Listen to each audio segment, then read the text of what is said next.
رسوله الكريم أما بعد فأعوذ بالله من الشيطان الرجيم بسم الله الرحمن الرحيم وهو القاهر فوق عباده ويرسل عليكم حفظة حتى إذا جاء أحدكم الموت توفته رسلنا وهم لا يفرطون ثم ردوا إلى الله مولاهم الحق ألا له الحكم وهو أسرع الحاسبين قل من ينجيكم من ظلمات البر والبحر تدعونه تضرعا وخفية لئن أنجانا من هذه لنكونن من الشاكرين قل الله ينجيكم منها ومن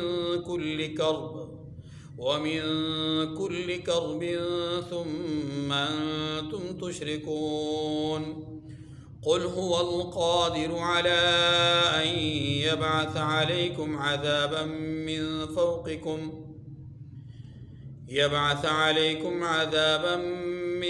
فوقكم أو من تحت أرجلكم أو يلبسكم شيعا ويذيق بعضكم بأس بعض انظر كيف نصرف الآيات لعلهم يفقهون وكذب به قومك وهو الحق قل لست عليكم بوكيل لكل نبأ مستقر وسوف تعلمون صدق اللہ العظیم۔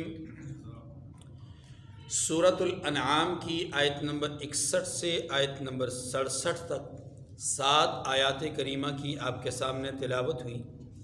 ہم پہلے آیت نمبر 61 سے آیت نمبر 64 تک 4 آیات سے متعلق بات سمجھیں گے، ترجمہ پڑھیں گے، اور پھر اگلی 3 آیات کریمہ کے حوالے سے بات کریں گے۔ پہلی بات یہ سمجھیے کہ گزشتہ آیات میں اللہ تبارک و تعالی نے اپنی 3 صفات کا ذکر فرمایا۔ نمبر 1 کہ قدرت تامہ یہ صفت اللہ کی ہے۔ نمبر 2 علم غیب بھی اللہ کے پاس ہے۔ نمبر 3 علم محیط بھی اسی کا ہے۔ تفصیل ہمارے سامنے گزشتہ آیات میں آ چکی۔ اب قدرت تامہ کو ایک اور انداز میں بیان کیا جا رہا ہے ان آیات کریمہ میں، اور وہ کیا ہے؟ اب آیات کریمہ کا ترجمہ پڑھیں، انشاءاللہ آپ کو لطف آئے گا۔ وَهُوَ الْقَاهِرُ فَوْقَ عِبَادِهِ وَيُرْسِلُ عَلَيْكُمْ حَفَظًا، اور اللہ اپنے بندوں پر غالب ہے، قاہر ہے، غالب ہے۔ وَيُرْسِلُ عَلَيْكُمْ حَفَظًا، اور تم پر نگہبان مقرر کیے رکھتا ہے، بیچتا ہے، مطلب مسلسل اس کے یہ صفت ہے کہ وہ مسلسل اس کام کو کروا رہا ہے کہ مسلسل نگران تم پر مقرر کیے ہوئے اور بیچتا رہتا ہے۔ حَتَّى إِذَا جَاءَ أَحَدَكُمُ الْمَوْتُ تَوَفَّتْهُ رُسُلُنَا وَهُمْ لَا يُفَرِّطُونَ، یہاں تک کہ جب تم میں سے کسی کی موت آتی ہے تو ہمارے فرشتے اس کی روح قبض کر لیتے ہیں اور وہ کسی طرح کوتاہی نہیں کرتے۔ ثم ردوا الى اللہ مولاهم الحق الا له الحکم وهو اسرع الحاسبین، پھر قیامت کے دن تمام لوگ اپنے مالک کے برحق یعنی اللہ رب العزت کے پاس واپس بلائے جائیں گے۔ سن لیجئے کہ حکم اسی کا ہے اور وہ نہایت جلد حساب لینے والا ہے۔ یہ 2 آیات کریمہ کا ہم نے ترجمہ پڑھا۔ ان آیات کریمہ میں اللہ تبارک و تعالیٰ نے اپنی قدرت کو بیان فرمایا ہے۔ اس بیان قدرت میں 2 چیزیں بیان ہوئی ہیں۔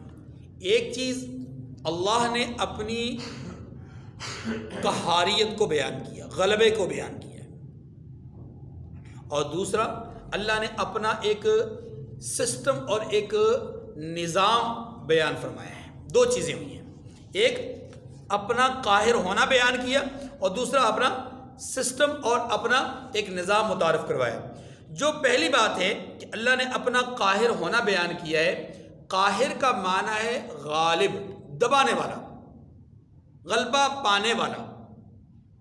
تو قاہر کا معنی یہ ہوگا، مفہوم اس کا یہ ہوگا کہ وہ ذات جو دوسروں کو مغلوب کرے، جو دوسروں کو، وہ قاہر ہے.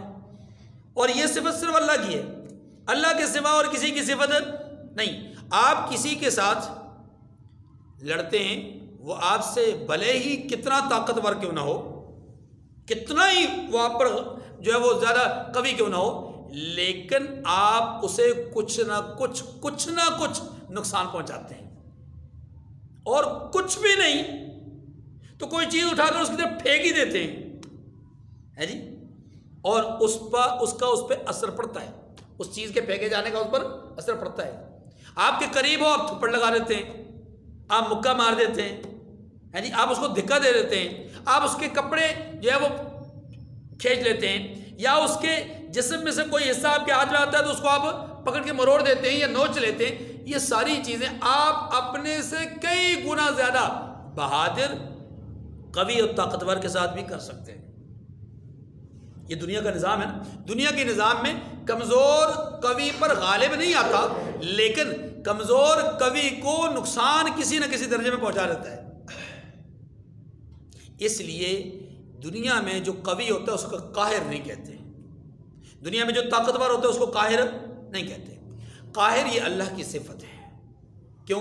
اس لیے کہ اللہ وہ ذات ہے جو اپنے سوا ہر ایک کو مکمل دبا دیتا ہے، اور کسی میں اتنی بھی سخت نہیں کہ وہ اس کے دبائے جانے والے عمل کو روک دے، یا اس میں کوئی ٹیڑھ پن یا کجی یا کوئی رخنا یا کوئی رکاوٹ یا کوئی باڑ درمیان میں ڈال دے. اس میں اتنی بھی سخت نہیں ہے.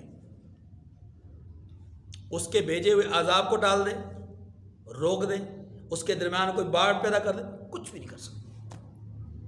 اتنا قاہر ہے. اسی لیے اس کی صفت قاہر کے ساتھ قہار ہے. صفت قاہر کے ساتھ صفت بہت زیادہ دبانے والا. اللہ اکبر. کتنا انسان مضبوط سے مضبوط روڈ بناتا ہے، بڑی بڑی مضبوط بلڈنگیں بناتا ہے، وہ اتنا قہار ہے کہ ایک امر کون اس کی طرف سے آتا ہے، ہلکی سی زمین جنبش اس کو دیتا ہے، وہ عمارتیں دڑام سے نیچے گر جاتی ہیں، روڈ بیچ میں سے کٹ جاتے ہیں، پھٹ جاتے ہیں. زمین کا ایک ہی حصہ آدھا نیچے چلا جاتا ہے، آدھا اوپر رہتا ہے. یہ اس کی قہاریت ہے، یہ اس کی.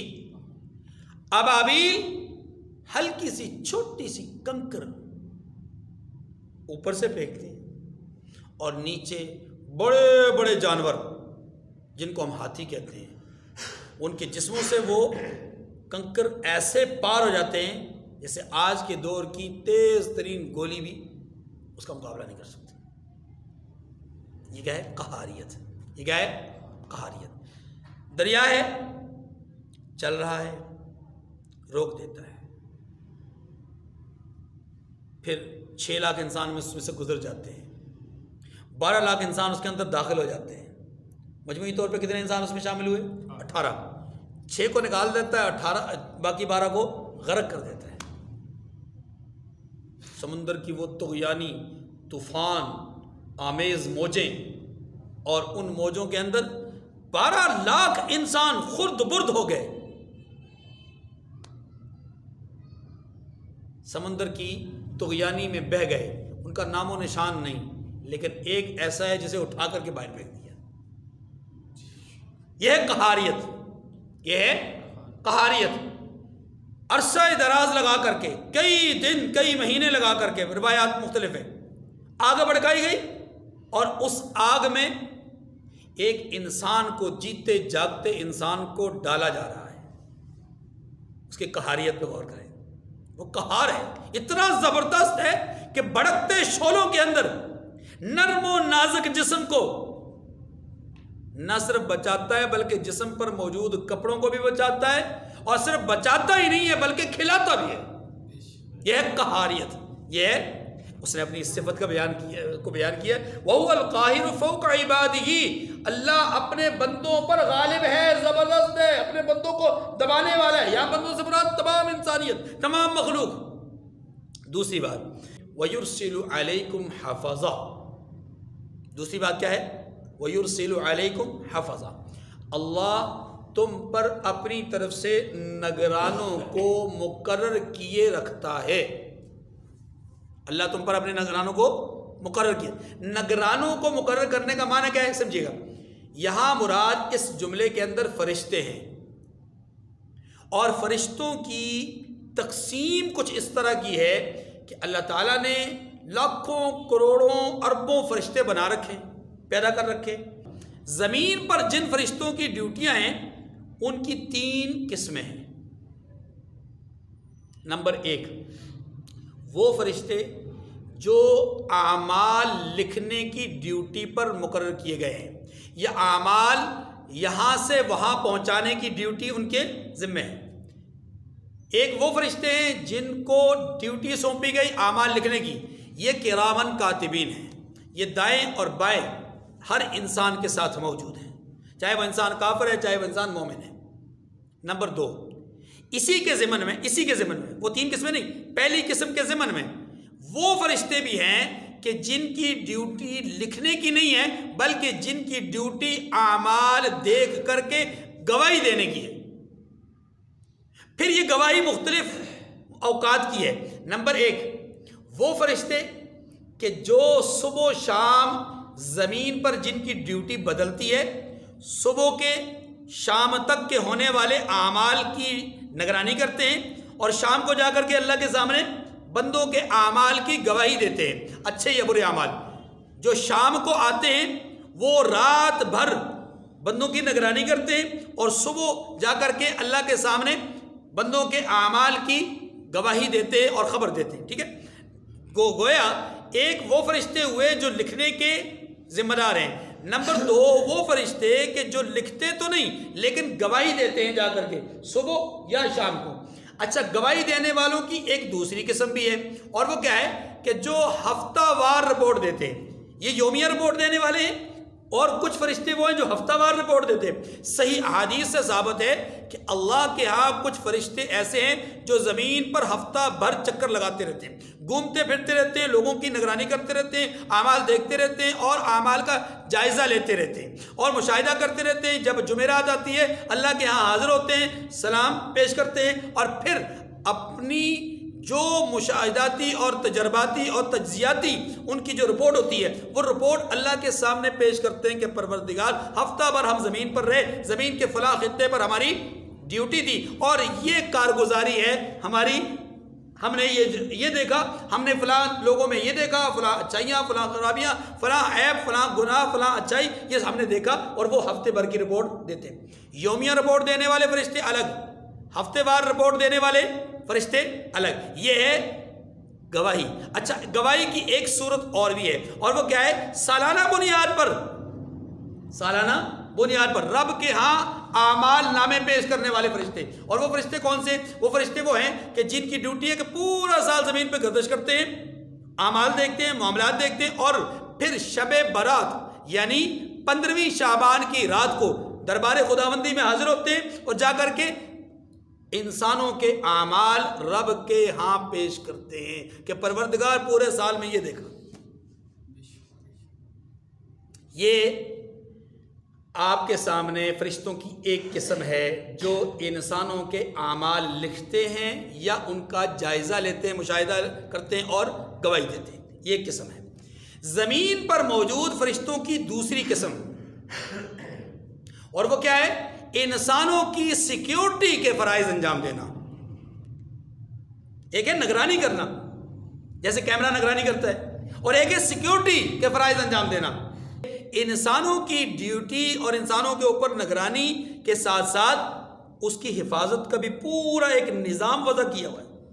حدیث میں آتا ہے نمبر 1، جب انسان فجر کی نماز پڑھ لیتا ہے تو وہ فہو فی ذمۃ اللہ، ہم نے حدیث پڑھی تھی فجر کے وقت میں درس حدیث میں کہ وہ اللہ کے ذمے میں آ جاتا ہے، اور جس آدمی نے فجر کی نماز نہیں پڑھی وہ اللہ کے ذمے سے نکل جاتا ہے۔ یہ ایک حفاظت کا ایک سلسلہ ہے کہ فجر کی نماز پڑھنے یا نہ پڑھنے میں ہی اللہ کی حفاظت میں آنا اور نہ آنا ہمارے حصے میں آ جاتا ہے۔ نمبر 2، سیکیورٹی کا ایک اور طریقہ ہے، اور وہ کیا ہے کہ فرشتوں کی اللہ نے ڈیوٹی لگا رکھی ہے، اور وہ فرشتے کیا ہیں؟ اللہ رب العزت نے سورہ اعراف میں ان کو بیان کیا ہے کہ اللہ نے فرشتوں کو ایسی ڈیوٹی دے دی کہ وہ ہر انسان کے آگے پیچھے دائیں بائیں اوپر نیچے 6 سمتوں سے، شش جہاد جس کو کہتے ہیں، 6 سمتوں سے انسان کی سیکورٹی کے فرائض انجام دیتے ہیں۔ کب تک؟ حدیث میں آتا ہے اس وقت تک جب تک بندہ اللہ کی حد کو پار نہیں کرتا، اللہ کی حد کو پار نہیں کرتا، اس وقت تک یہ فرشتے سیکیورٹی پر مامور ہوتے ہیں۔ جیسے ہی انسان اللہ کی حد کو پار کرتا ہے، حد کو پار کرنے والا یہ کہ جن چیزوں سے رب نے روکا ہے ان کی طرف انسان جب بڑھتا ہے فرشتے حصار ہٹا دیتے ہیں، سیکیورٹی کا حصار ہٹا دیتے ہیں۔ اب انسان کو نقصانات جو پیش آتے ہیں، انسان کو جو حادثہ پیش آتا ہے، انسان کے لیے جو تکلیف کے امور، وہ ان میں سے ایک یہ بھی معاملہ ہے کہ فرشتے جو سیکیورٹی کے ذمہ دار تھے وہ سیکیورٹی چھوڑ دیتے ہیں۔ ایک اور حدیث میں آتا ہے اللہ کے رسول صلی اللہ علیہ وسلم نے سیکیورٹی ہی کے متعلق یہ بات فرمائی کہ اللہ کے بعض فرشتے ایسے ہیں کہ جو انسان کے آگے پیچھے دائیں بائیں سے اس کی سیکیورٹی کے فرائض انجام دیتے رہتے ہیں جب تک کہ وہ کوئی گناہ نہیں کرتا۔ جیسے ہی وہ گناہ کرتا ہے، اور جب تک وہ گناہ نہیں کرتا اللہ تعالیٰ اس کو ہر حادثے سے بچاتے ہیں، جب وہ گناہ کرتا ہے تو پھر اللہ فرشتوں کو ہٹا دیتے ہیں، پھر حادثہ اس کو پیش آتا ہے اور انسان یہ سمجھتا ہے کہ میں نے یہ کیا تھا، وہ کیا تھا، وہ کیا تھا، حالانکہ یہ نہیں، بلکہ انسان نے گناہ کیا اور گناہ کی وجہ سے اس کو حادثہ پیش آ گیا۔ یہ ہے فرشتوں کی دوسری قسم۔ پہلی قسم انسان کے اعمال لکھنے والے، اعمال پیش کرنے والے۔ نمبر 2 سیکیورٹی کے فرائض انجام دینے والے۔ نمبر 3 فرشتوں کی ایک تیسری قسم ہے جس کو قرآن پاک نے یہاں پر بیان کیا ہے، اور وہ ہے روح قبض کرنے والے فرشتے۔ کون سے فرشتے؟ روح قبض کرنے والے۔ یاد رکھیے کہ اللہ تبارک و تعالی نے قُلْ يَتَوَفَّاكُمْ مَلَكُ الْمَوْتِ الَّذِي وُكِّلَ بِكُمْ، اس آیت کریمہ میں یہ بیان کیا کہ اللہ رب العزت کے حکم سے اس کا فرشتہ جس کو ملک الموت کہتے ہیں وہ تمہاری روح کو قبض کرتا ہے۔ یہاں اس آیت کریمہ میں بیان کیا جا رہا ہے کہ ہمارے فرشتے آتے ہیں، وہاں ایک فرشتے کا ذکر ہے، یہاں کئی فرشتوں کا ذکر ہے۔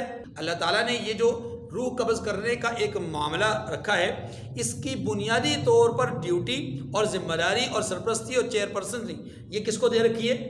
جناب عزرائیل علیہ السلام کو۔ یہ ملک الموت کہلاتے ہیں اور انہی کے مطلب یہ سارا تحت یہ نظام ہے۔ لیکن یہ اکیلے نہیں ہیں، بلکہ اللہ تعالیٰ نے حضرت عزرائیل علیہ السلام کے ماتحت پتہ نہیں کتنے فرشتے ایسے ہیں کہ جو ان کے ماتحت رکھے۔ اسی وجہ سے قرآن پاک نے یہاں پر بیان کیا کہ یہاں تک کہ جب تمہارے پاس فرشتے آتے ہیں،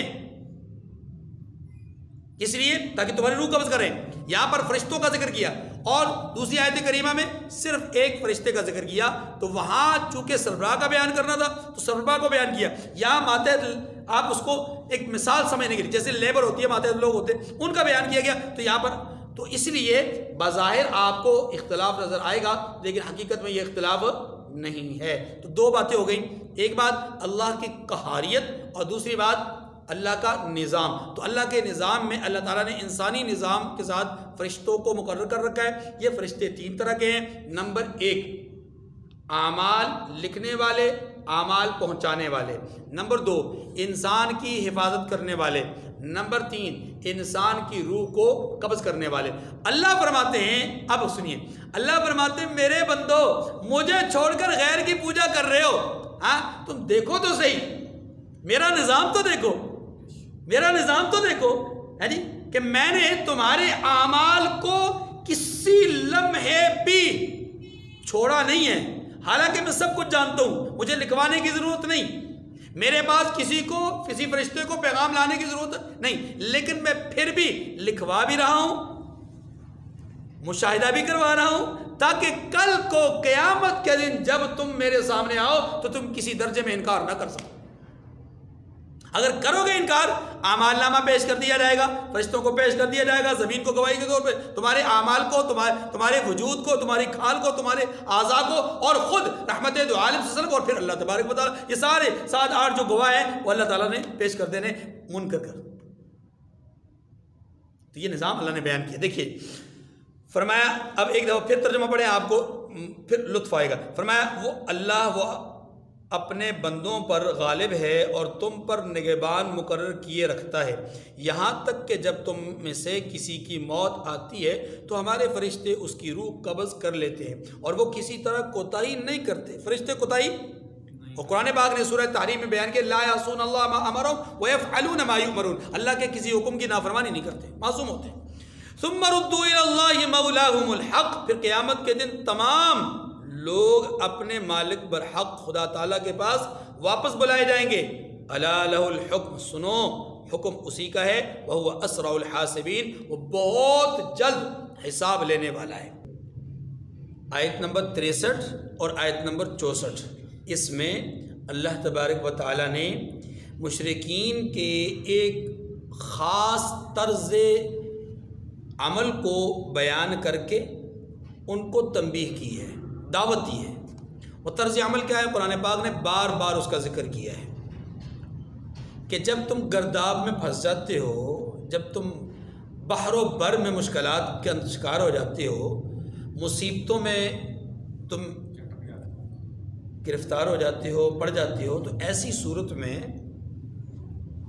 تمہیں اپنے معبودان باطلہ یاد نہیں آتے، چھوٹے چھوٹے وہ جو تم نے بنائے ہوئے ہیں، جن کو سنوار کر رکھتے ہو، وہ تمہیں یاد نہیں آتے، بھول جاتے ہو ان کو، اور تم اس وقت سمجھتے ہو، دل سے بھی سمجھتے ہو کہ یہ ہمارا کچھ نہیں کر سکتے، ہمارا جس نے کام بنانا ہے وہ ذات اللہ کی ہے، وہ یہ نہیں ہے۔ تو جب تم مصیبت میں رب کو یاد کرتے ہو تو اے اللہ کے بندو، تم خوشحالی میں اللہ کو کیوں بھول جاتے ہو؟ مصیبتوں سے نکلنے کے بعد، مصیبتوں سے چھٹکارا پانے کے بعد اس کو بھول کیوں جاتے ہو؟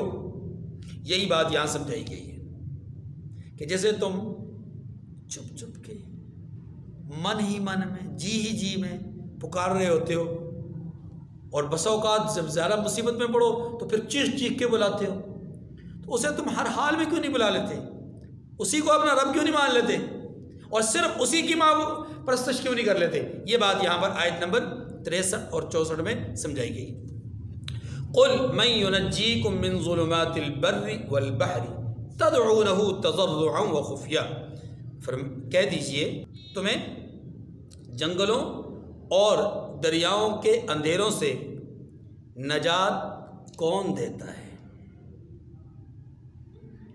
معنی یہ کہ جنگلات کے اندر تم اندھیروں میں پھنس جاؤ، یا اندھیروں سے مراد مصائب، آلام اور مشکلات کے اندھیرے ہیں، یا ویسے ہی رات کی تاریکی کا اندھیرا بھی مراد ہو سکتا ہے، لیکن زیادہ جو قرین قیاس بات ہے وہ یہ کہ خشکی کے جس مقام پر بھی تم ہو اور تمہیں کوئی مصیبت درپیش آ جائے، مثلا ایک ایسی جگہ ہے جہاں پر ریتیلا علاقہ ہے اور اچانک ایک طوفان اٹھتا ہے، جھکڑ جس کو بولتے ہیں، وہ اٹھتا ہے، اب اس سے کیا ہوتا ہے؟ وہ ساری مٹی اور وہ ساری ریت اڑ کے تمہارے اوپر آتی ہے، اور تم یہ جانتے ہو کہ اگر یہی حالت رہی کچھ دیر تک تو تم اس منو مٹی تلے دب جاؤ گے، اس ریت کے نیچے تم دب جاؤ گے، تب تم دل ہی دل میں یا زور سے تم رب کو ہی پکارتے ہو، تو اس وقت تمہیں اس مصیبت سے نجات کون دیتا ہے؟ اللہ۔ یا ایسے ہی سمندر کا حال کہ سمندر میں جب طوفان آتا ہے، طغیانی آتی ہے، اس وقت تم پریشانی کے عالم میں ہوتے ہو اور پکارتے ہو جس کو چھپ کر کے ظاہراً، تو تمہیں نجات کون دیتا ہے؟ وہ وہی ذات تو ہے۔ یہی بات یہاں سمجھائی گئی ہے آپ ان سے کہیے کہ تمہیں جنگلات میں اور دریاؤں کے اندھیروں سے نجات کون دیتا ہے، جبکہ تدعونہ تضرعا و خفیہ، تم اسے عاجزی اور نیاز سے پکارتے ہو، یعنی عاجزی کے ساتھ، انکساری کے ساتھ، یا بلند آواز سے تم پکارتے ہو۔ تضرع اور خفیہ، توجہ، تضرع عاجزی کو کہتے ہیں، خفیہ آہستہ آہستہ دبے۔ دعا کا ادب بہت سارے آداب ہیں، ان میں سے ایک ادب یہ بھی ہے کہ اللہ کو آہستہ آہستہ پکارا جائے، ہلکی آواز میں پکارا جائے۔ ہاں، بلند آواز سے پکارنا بھی جائز ہے۔ بعض حالات ایسے ہوتے ہیں کہ انسان چیخ چیخ کے اللہ سے مانگتا ہے، وہ بھی بالکل درست ہے، لیکن عام حالات میں جتنا انسان چھپ چھپ کے آہستہ آواز میں، دھیمی آواز میں اللہ کو پکارے گا، اتنا ہی اس کے اندر خلوص اور جو اپنا اخلاص کا جو معاملہ ہے اور رضا الہی کا جو طلب ہے وہ زیادہ ہوگی، اور ریاکاری کا عنصر کم سے کم ہوگا۔ لئن انجانا من هذه لنکونن من الشاکرین، کہتے یہ ہیں عاجزی اور انکساری کے ساتھ، دل ہی دل میں، اپنے دل کی بات اللہ فرما، یعنی اللہ پاک ان کے دل کی بات فرما رہے ہیں کہ لئن انجانا من هذه لنکونن من الشاکرین، اب کہ اگر اللہ نے نجات دے دی، مفہوم یہ ہے، اب کہ اگر اللہ نے نجات دے دی تو بس ہم شکر گزار ہو جائیں گے۔ اب ترجمہ دیکھیے، کہتے یہ ہو کہ اگر خدا ہمیں اس تنگی سے نجات بخش دے تو ہم اس کے بہت شکر گزار ہوں گے، معنی یہ کہ ایمان لے آئیں گے اور کلی طور پہ اسی کو معبود مان لیں گے۔ اللہ فرماتے ہیں کہ جب یہ تمہاری کیفیت ہوتی ہے پھر تمہیں اس سے نجات کون دیتا ہے؟ قل اللہ ینجیکم منہا ومن کل کرب ثم انتم تشرکون، آپ فرما دیجئے محبوب، یہ تو جواب منہ سے نہیں دیں گے، دل تو ان کا بھی کہتا ہے، لیکن زبان سے یہ جواب آپ ان سے کہہ دیجئے، یا آپ فرما دیجئے کہ انہیں نجات دینے والا کون ہے؟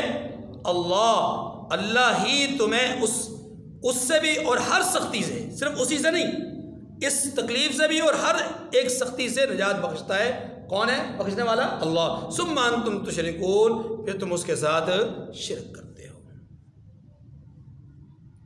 یہ ہے مشرکین کی حالت زار، کہ مصیبت میں پھنس جائیں تو اللہ کو خلوص اور عاجزی کے ساتھ پکارتے ہیں، پھر جب اللہ انہیں نجات عطا فرما دیتے ہیں تو پھر شرک کرنا شروع ہو جاتے ہیں۔ یہ بھی ایک بہت ہی بھیانک صورتحال ہے۔ تیسری بات ان آیات کریمہ میں، آیت نمبر 61 سے 67 تک، تیسری بات، یہاں اللہ تبارک و تعالیٰ اپنی قدرت کو بیان فرماتے ہیں۔ اس کو سمجھنے سے پہلے، یعنی ان آیات کو پڑھنے سے پہلے ایک ذرا بات سمجھیے گا۔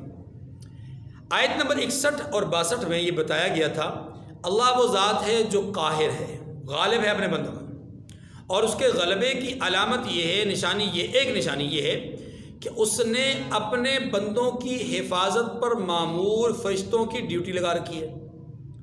وہی فرشتے حفاظت بھی کرتے ہیں، وہی فرشتے اعمال بھی لکھتے ہیں، وہی فرشتے اللہ کے سامنے رپورٹ بھی دیتے ہیں، وہی فرشتے ہیں جو اس بندے کی روح کو قبض کرتے ہیں، یعنی فرشتوں کی ڈیوٹیاں ہیں۔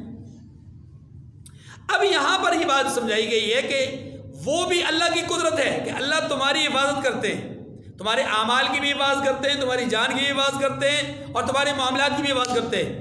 اور اللہ کی قدرت میں یہ بھی شامل ہے کہ جب اللہ چاہیں تمہاری نافرمانی کی بنیاد پر تمہیں عذاب میں مبتلا کر دیں، جیسے وہ حفاظت کرنے کی پوری قدرت رکھتا ہے، ایسے ہی وہ عذاب دینے کی بھی پوری قدرت ہے۔ اور پھر اس میں 3 طرح کے عذابوں کا ذکر ہے۔ کتنی طرح کے عذابوں کا؟ 3۔ نمبر 1 اوپر سے آنے والے عذاب، نمبر 2 نیچے سے امڑنے والے عذاب، اور نمبر 3 تمہارے آپس کے عذاب۔ اب اس کی تفصیل میں عرض کرتا ہوں، دیکھیں، قل هو القادر على ان يبعث عليكم عذابا من فوقكم، فرما دیجئے کہ اللہ اس بات پر بھی قدرت رکھتا ہے کہ تم پر اوپر کی طرف سے عذاب بھیج دے۔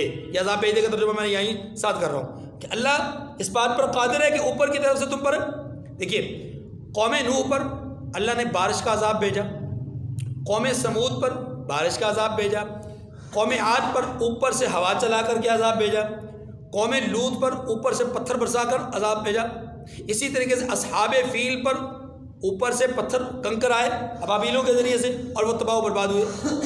یہ ہے اوپر سے آنے والا عذاب. کہیں پر بجلی گرتی ہے اور زمین کا ایک بہت بڑا ٹکڑا تباہ و برباد ہو جاتا ہے. بجلی گرتی ہے جنگل پورا کا پورا جل جاتا ہے.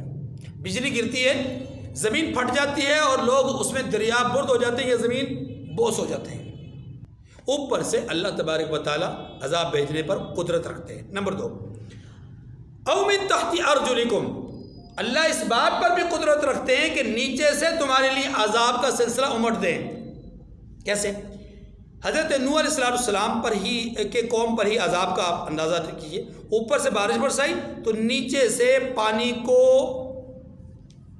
دریا سے باہر نکال دیا، زمین کے پانی کو باہر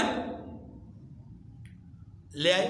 اور جس تندور کے پاس بیٹھ کر کے لوگ باتیں کیا کرتے تھے، مشہور و معروف بستی کا تندور، اسی تندور کے اندر سے اللہ تبارک و تعالیٰ نے پانی کو باہر نکالا، جو کہ حوض نہیں تھا، چشمہ نہیں تھا، کوئی تالاب نہیں تھا.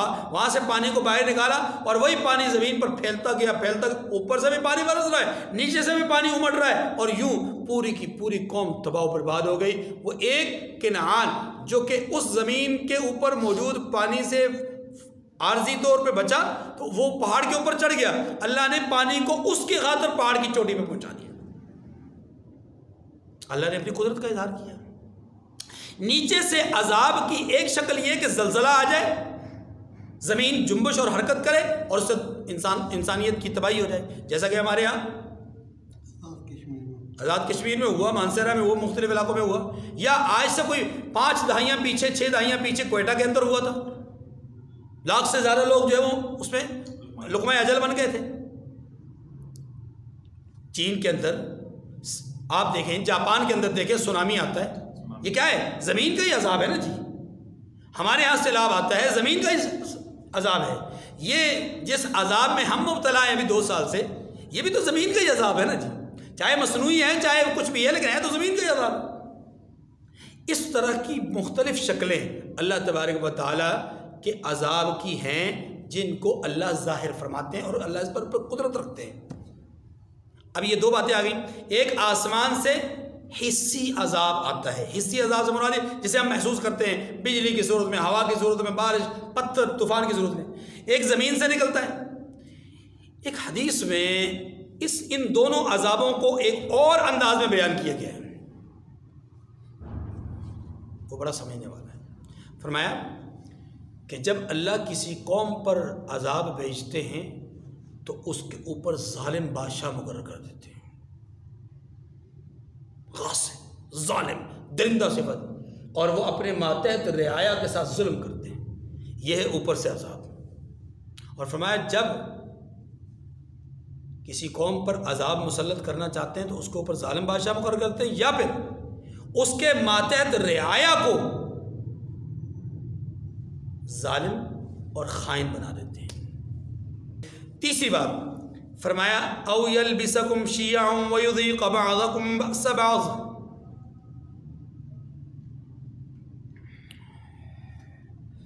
فرمایا یا تمہیں فرقہ فرقہ کر دیں، فرقوں میں بانٹ دیں. او یلبسکم شیعا کہ تمہیں فرقوں میں بانٹ دے، وَيُذِيقَ بَعْضَكُمْ بَأْسَ بَعْضٍ اور ایک دوسرے کو آپس کی لڑائی کا مزہ چکھائے. دستوں گریبان ہو جاؤ، میرا بلہ تو میرا شیر، میری کتاب تو میری حاکی. ایک تو یہ بھی آپس میں فرقہ فرقہ والی بات ہے.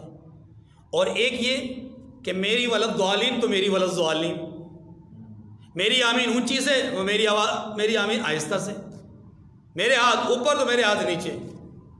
یہ جو میں کے جھگڑے ہیں مذہب میں ہو یا سیاست میں، پھر میری قوم اونچی میری قوم نیچے، برادری بیس پہ، یہ سارے فرقے ہیں. یہ سارے کے سارے کیا ہیں؟ فرقے معنی ٹولیاں، لغوی معنی کے اعتبار سے. حقیقی معنی کے اعتبار سے فرقہ کہتے ہیں اس جماعت کو، اس ٹولی کو، اس طبقے کو جو امت مسلمہ کے عقائد اور نظریات سے ہٹ کر نئے عقائد اور نئے نظریات پیدا کرے وہ اصل میں فرقہ ہوتا ہے۔ شرعی اصطلاح میں اس کو کیا کہتے ہیں؟ فرقہ۔ اور یاد رکھیے کہ جو آدمی امت مسلمہ کے اجماعی عقائد کو چھوڑ کر کے انفرادی عقائد کی طرف جائے گا یہ فرقہ ہوگا، اور یہی فرقہ ضلالت ہے۔ یاد رکھیے جہاں اختلاف عقائد اور نظریات کا ہو، عقائد اور نظریات کا ہو، وہ باعث عذاب ہے، وہ باعث۔ جہاں اختلاف رسول اللہ صلی اللہ علیہ وسلم کی تشریحات اور آپ کے بیانات اور آپ کی وضاحت اور آپ کی احادیث پر عمل درآمد کا ہو، کسی نے ایک حدیث پہ عمل کر لیا تو کسی نے دوسری پہ، کسی نے ایک کو قبول کیا تو کسی نے دوسری کو، یہ اختلاف اگر یہیں تک محدود ہے، ایک دوسرے کو کافر نہیں کہا جا رہا، ایک دوسرے کو برا والا نہیں کہا جا رہا، یہ کہا جا رہا ہے کہ جناب ہمیں اس حدیث سے اختلاف نہیں، لیکن ہمارے نزدیک افضل یہ ہے، یہ کہیں کہ جناب ہمیں اس حدیث سے اختلاف نہیں، حدیث درست ہے لیکن ہم ترجیح اس کو دیتے ہیں، اپنے اصول، اپنے قواعد و ضوابط جو انہوں نے قرآن و حدیث سے نکالے، انہی اصولوں اور قواعد و ضوابط کی روشنی میں اگر ایک حدیث کو دوسری حدیث پر ترجیح دیتے ہیں، یہ اس حدیث کو اس حدیث پر ترجیح دیتے ہیں، تو یاد رکھیے یہ اختلاف باعث رحمت ہے۔ کیوں باعث رحمت ہے؟ اس لیے کہ حضور علیہ السلام کے چھوٹے چھوٹے جو اعمال ہیں، حضور علیہ السلام کی جو طرز زندگی ہے، اس کا ایک ایک پہلو لوگوں نے محفوظ کر لیا ہے۔